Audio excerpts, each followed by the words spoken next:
Welcome to the third lecture of History 131 for the Spring 2021 semester. We will shift gears today and discuss the West after we had discussed the South and Reconstruction for the first two lectures. So we will look at westward expansion and westward migration throughout today's lecture.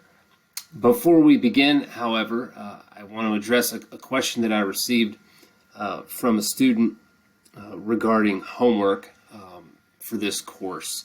If you take a look at the syllabus, I don't have any actual daily assignments for you as a class other than to read the material. We discussed in the most recent lecture, American Yawp is the textbook, the free online textbook that you can download. And each week you'll be responsible for reading at least one chapter, and in some weeks two chapters. The chapters correspond directly to what I lecture about in these discussions that we have several times a week. So it's a good way to reinforce the lectures, perhaps even give you a bit more depth than what comes across here in the lectures. But there's no actual written assignments. There'll be no quizzes or anything like that in this class. I've outlined the assignments that you'll be graded on for the semester, the three exams, as well as the primary source analysis assignments. We have two of those. The first one, as I mentioned, is due on Wednesday, February 17th. However, one thing that did occur to me as I read this student's email with the question was that perhaps you guys might want a practice run, if you will, on the primary source analysis. So what I'm willing to do, if there's enough interest, I want each of you to email me if you have an interest, or those of you that have an interest, send me an email. But I'm thinking about putting up an example of a primary source, or perhaps a couple of primary sources next week on Blackboard, and I could put those up there and ask a question or two of you based on those sources, and you could then write something up, write a as if a sort of a dress rehearsal for the primary source analysis, if you would like, and email it to me. If there's enough interest, I'll do that. It'll be optional. You won't be graded on it, but you can sort of kind of get a practice run, a dry run, if you will, before the first one that is due in the middle of next month. So please communicate with me via email, let me know, and we'll go from there. Now, as I mentioned, we're discussing the West today after a couple of days of discussion on Reconstruction and the consequences of Reconstruction. And so the three topics I want to cover with this discussion of the West. First of all, the concept of manifest destiny and westward expansion. Why did America need to expand to the West? Why did people want to expand to the West? What conflicts emerge as a result of America's growth and expansion to the West? And what does the West look like by the 1890s? So we will begin with the concept of America's expansion. So I'm going to go a little bit before the timeline of this class. Remember, this class is American history since 1877, but in order to really understand the West in post-Reconstruction America, I think we have to take a look at how America acquired the land to expand westward, which resulted in a population shift to the West post-Civil War. But this actually started at the beginning of the 19th century, the beginning of the 1800s, with the Louisiana Purchase. That was during Thomas Jefferson's presidency in 1803, when the U.S. government purchased a large swath of land from France. America was really primarily interested in getting the city of New Orleans because of its strategic location and functionality as a port on the Gulf Coast. In addition to getting New Orleans, they got the rest of what is now Louisiana, plus a whole swath of land that makes up the Midwest and Great Plains states of the modern United States that we live in today. So that was the first major acquisition of land that America received to expand westward, and that, of course, was in 1803. By the 1830s, the phrase manifest destiny began to appear among politicians and supporters of politicians. It became part of the political lexicon, or the political rhetoric, if you will, of the time period. And advocates of territorial expansion used this phrase to argue for the acquisition of additional Western territories and further expansion. These advocates strongly believed that America had a divine right, a providential right, if you will, to expand to the Pacific coast and create a geographically large nation that spanned the entire continent of North America from coast to coast. That was what they wanted. That's what they advocated for. And that phrase begins to appear in the 1830s. It picks up some steam in the 1840s.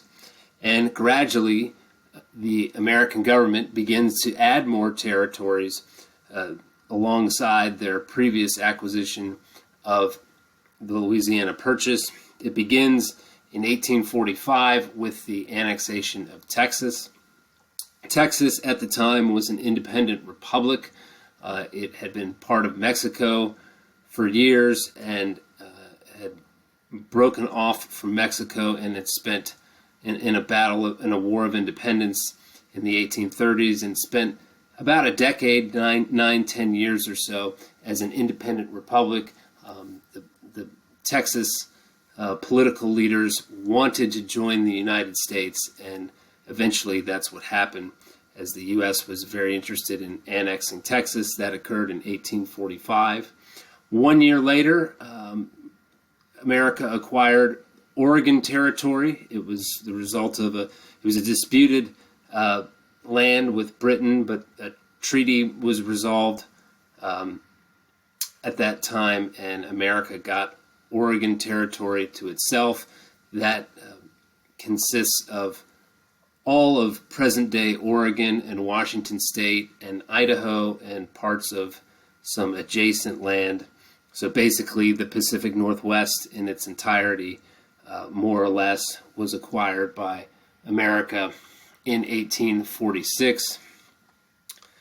Also in 1846, America engages in war with Mexico. It's the Mexican-American War. It is a war that serves as the training ground, if you will, for many of the officers and leaders, military leaders, that would take part in the Civil War for both the Union and the Confederacy. They were all fighting for the Union, the United States, in the Mexican-American War, which lasted from 1846 to 1848, and many of them later served in the Civil War as officers, generals, lieutenant generals, colonels, positions of that level in the Civil War on both sides. Jefferson Davis, who of course was the first president of the Confederacy, he was an officer in the Mexican-American War for the U.S. as Davis, like Robert E. Lee, the Confederate commanding general, and Ulysses S. Grant, the the Union general at the end of the Civil War, all of them were graduates of West Point, so all of them were full-time officers in the military at the time that the Mexican-American War broke out. The Mexican-American War ended in 1848, and as a result of America's victory in the war, they received a large chunk of land from Mexico that covers all of present-day California, Nevada, and a good chunk of Arizona and parts of New Mexico and Utah. That was all acquired as part of the Mexican-American War, the spoils of war, if you will. 5 years after that, America acquired more land from Mexico. They purchased this land as part of what is known as the Gadsden Purchase, and that included a good chunk of southern Arizona and part of a tip, the southern tip, if you will, or southwestern tip of present-day New Mexico. Now that America has all of this new land, it has the ability to add new states. They have new territories. They can use that to create new states and grow the size of the country in both geographically, politically, and economically. And that's exactly what happens over the second half of the 19th century. A wave of new states come into the Union, beginning with California in 1850. Oregon followed 9 years later in 1859. Nevada in 1864, Nebraska in 1867, Colorado in 1876. Then a quartet of territories earned statehood in 1889 that included North Dakota, South Dakota, Montana, and Washington. Wyoming and Idaho followed suit a year later in 1890. And finally, Utah was added as a state in 1896. So that gives you a good idea of just how America transformed over the course of the 19th century. It started in the first half of the 19th century with the tremendous acquisition of land and continued in the second half of the century when most of the territories acquired became states and became part of the overall political landscape, if you will, in American government, as they had members of Congress and senators and things of that nature. So that is Manifest Destiny, and that is how America grew in size and in economics, and ultimately how the size of Congress and federal politics grew as well over the course of the 19th century. So, with all this new land, the government decided that they needed to get people to settle this land. Obviously, there were Native American tribes living across the West, but the U.S. government wanted white settlers to move in to the land, and to incentivize white Americans to make the move westward. Congress passed the Homestead Act in the midst of the Civil War in 1862. The Homestead Act was legislation that enabled American male citizens to claim government-owned land in the West. Basically, under the terms of the Homestead Act, settlers could select a section of surveyed federal land totaling 160 acres in size. They could file a claim on that land once they had selected it, and then move out there and begin living on the land and working to improve the land. Now, what does that mean exactly? Improve the land is basically just developing it, and from an agricultural standpoint, from a business standpoint. So examples of improvement included building a home, plowing fields, digging wells, building barns, growing crops, doing all the things that one would do to establish both a physical residence and some sort of business, a farm or other agricultural business, most likely, off of using the land as the way to make that business run. And once settlers met those conditions, they could actually acquire the deed to the land after living and working on the property for 5 years. So the result of that is that numerous American men moved westward in the 1860s and 1870s, either with their families or alone, depending on their family situations. These settlers become involved in agricultural development, and landowners and their families benefit. So think about it. If you lived in the East at that time, or in the South, but if you lived in the East, because this was passed during the Civil War, and you were not a landowner for whatever reason, maybe you couldn't afford it, maybe you were a younger child and your older sibling, especially your older male sibling, inherited the family land, this gave you the opportunity to go out west into the Great Plains and into the Western Territories and stake your claim and sink or swim on your own, basically. And if you could do it, then you could become a landowner, and that would be something that gave you political and economic power and social power as well, in terms of being able to earn a living and be a voter in elections and things of that nature. So that was something that was desired by a lot of people, and that's something that obviously can be passed down through the generations, with sons and other family members inheriting land that was originally acquired through the Homestead Act as the 19th century continued. As you can see in the upper right-hand corner of this slide, this is an ad for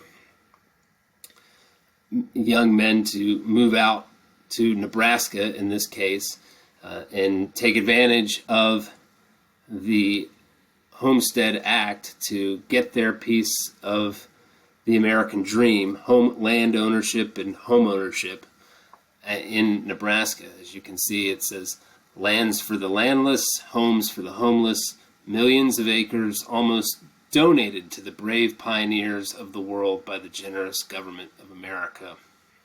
Soldiers of the War of 1861, come forward and take your homesteads near some railroads in Nebraska. So that was the sales pitch. That was designed to get people to move out west, acquire some property, develop that property, and contribute to the expansion of America.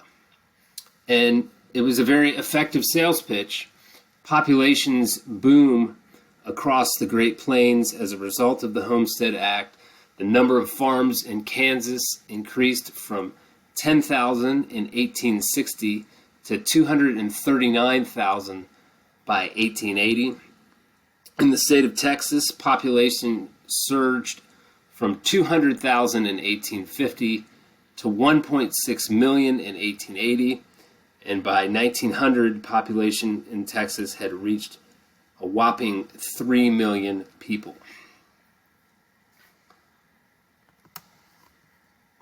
So who moves out there besides young white men from the East? African American men move out to the West as well to seek their fortune. And there's a group of African American men known as the Exodusters, as in Exodus, the Exodusters. These men began to leave the South in droves once the Republican-dominated government began to collapse in the southern states in the 1870s. We discussed that in the previous lecture on Reconstruction and the end of Reconstruction, as the Republicans lost a grip on power both at the federal level and especially in the state legislatures and the state and local offices across the South, as the Southern Democrats, the Redeemers, if you will, resumed power, or came back into power, I should say, and African American men realized that maybe the grass was greener out west as opposed to staying in the South in governments that would be controlled by men who had fought for and advocated for slavery, and in many cases had been slave owners as well. They, I'm sure, feared that they might have the rights that they had earned from the Reconstruction Acts rolled back by Southern governments, and that did indeed come to fruition. We'll talk a little bit about that more next week. But as far as the Exodusters are concerned, one of their early pioneers, if you will, of the movement was a man named Benjamin Pap Singleton. He was a former slave from Tennessee. He became a very early proponent of westward migration. Singleton recruited other African Americans to join him and follow him to the Great Plains and pursue farming.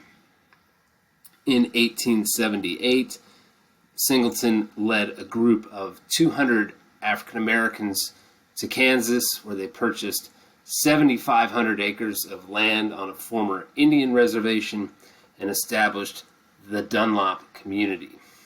And the picture in the upper right-hand corner on this slide is of Pap Singleton himself, a major figure in the black migration to the state of Kansas in the late 19th century. Many other African Americans followed Singleton's group to Kansas in the years that followed, and so much so that the exodus of these black men from the South began to alarm white Southerners who worried about the loss of laborers. And in some cases, these white Southerners attempted to prevent African Americans from leaving by blocking access to transportation throughways. For example, the Mississippi River. There were some white Mississippians that tried to block access for African Americans who were trying to traverse the river by boat to get out to the Midwest and the Great Plains states. A combination of factors caused this African American exodus to run its course and come to a conclusion in the 1880s. Smaller farms and homesteads made it difficult for black farmers to attain self-sufficiency, and as a result they had to look elsewhere for labor, even hiring themselves out to white ranchers in Kansas and other neighboring territories. Natural elements really put a strain on their ability to produce crops, such as dust storms, prairie fires, and drought. This caused crop failure, and also the tremendous influx of African Americans to the Great Plains and these sparsely populated states at the time overwhelmed rural communities. There was only a finite amount of resources, finite acres of land available, and as a result, many African Americans left farms to move to cities in Kansas and elsewhere in order to find stable employment. Once they realized that farming was just too tenuous and a profession in order to make some money and advance yourself, they moved to the cities to find a secure job, stable employment, that kind of thing. Yet, despite the migration to the cities out west, ultimately the exodusters created a significant demographic change in the West and the Great Plains. 520,000 African Americans lived west of the Mississippi River by 1890.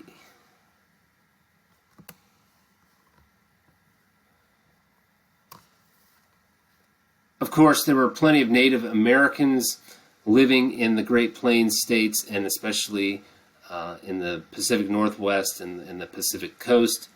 And inevitably, with all of these new settlers moving out west, that created conflict, and conflict often resulted in skirmishes, battles, and Indian wars, which took place throughout the West from the 1860s through the 1870s primarily.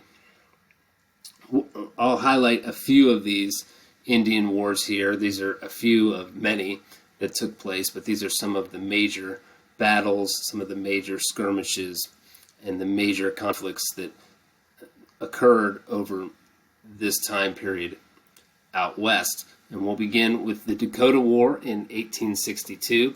This war pitted the Dakota Sioux with, or against, I should say, white settlers in Minnesota. A surge of white settlers, of population growth, caused numerous obstacles for the Dakota Sioux to effectively hunt, farm, and live off the land. As a result, war broke out in August of 1862 and lasted for about a month. 2,000, a little over 2,000, I should say, Sioux were arrested during the war, and of those Sioux prisoners, 303 were convicted in military tribunals and sentenced to death. Abraham Lincoln, the President of the United States at the time, commuted the sentences of all but 38 men. Roughly a year after that, federal troops surrounded a Dakota Sioux encampment and killed about 300 men, women, and children. Another major conflict between the military and the Sioux occurred in the Black Hills of South Dakota in the mid-1870s. This conflict began when white settlers, prospectors, discovered gold in the Black Hills of South Dakota in 1874. Once gold was discovered, they began to search for more gold.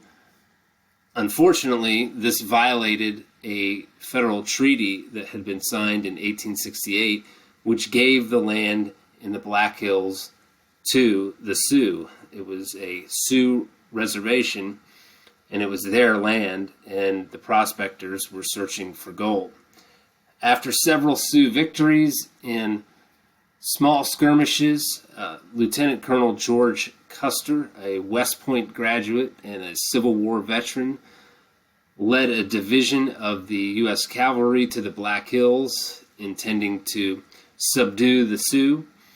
However, Custer did not know the land and the geography all that well, and a large Native American contingent featuring members of the Sioux, Cheyenne, and other tribes defeated the outnumbered cavalry regiment of Custer's troops, killing 269 men, including Custer himself. That's the infamous Battle of Little Bighorn that you've probably heard about before.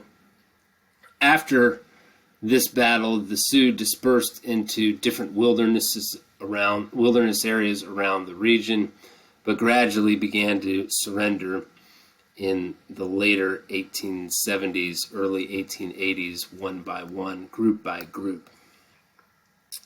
And finally, I want to discuss the Nez Perce War. That took place in 1877. Members of the Nez Perce tribe in the Pacific Northwest spurned government orders to move to a reservation. They wanted the freedom to live on the land that they had been living on. They didn't want to move to a reservation and cede their own land for white settlers to come in and develop. This led to a series of battles across a wide swath of land in the Pacific Northwest. Eventually, the Nez Perce surrendered due to hunger, exhaustion, and a weariness of the elements. Chief Joseph, who is the tribe's leader, declared, "I am tired, my heart is sick and sad. From where the sun now stands, I will fight no more forever." That is Chief Joseph in the photo in the bottom right-hand corner of the slide. And so what did these wars come down to? In each case, the three examples that I provide here, as well as numerous other skirmishes and conflicts, some of which are described in your textbook, it basically was it came down to a contest for, or I should say, a battle for resources. The Native Americans were living out there and were trying to continue to survive off the land. White settlers, some driven by the Homestead Act, some driven for other reasons, wanted to settle the land themselves and take advantage of the resources to build up farms and other agricultural businesses, mine for gold and other precious metals. And there's only so much land and resources to go around. Buffalo were the main resource for the Indians in the Great Plains states, the Plains Indians, if you will. The federal government knew this. They knew how valuable the resource was, and they encouraged white settlers to kill buffalo and use that dearth of buffalo in the region to squeeze the Indians of their primary resource and force them to surrender and move to Indian reservations, federal reservations. So it was basically a battle of resources, and everybody knew what the land was worth. The federal government knew what the land was worth. The white settlers did, and the Indians knew that the land was what they had lived off of for generations, and what they had planned on living off of for future generations. And it was a battle between people of competing interests fighting over the same amount or the same area of land and the resources that came with that land. So I will end things there. This will conclude today's lecture. We will pick up on Friday and finish our discussion of Native Americans and their relationship, their fractious relationship with the federal government in the later years, the final decades of the 19th century. That's where we'll start on Friday, and then we will move from there to discuss Western industry and economic development out west that went beyond just farming and agricultural businesses, which we covered here in this lecture today. So I hope all of you have a great end of this week. We will talk again, or I will talk to you again on Friday. And again, friendly reminder, if you're interested in perhaps doing a dress rehearsal, if you will, on a primary source analysis, let me know through email, and I will if enough of you want to do that, I'll just put it up there next week on Blackboard and give you an opportunity to work on it and send it back to me, and I will give you some feedback.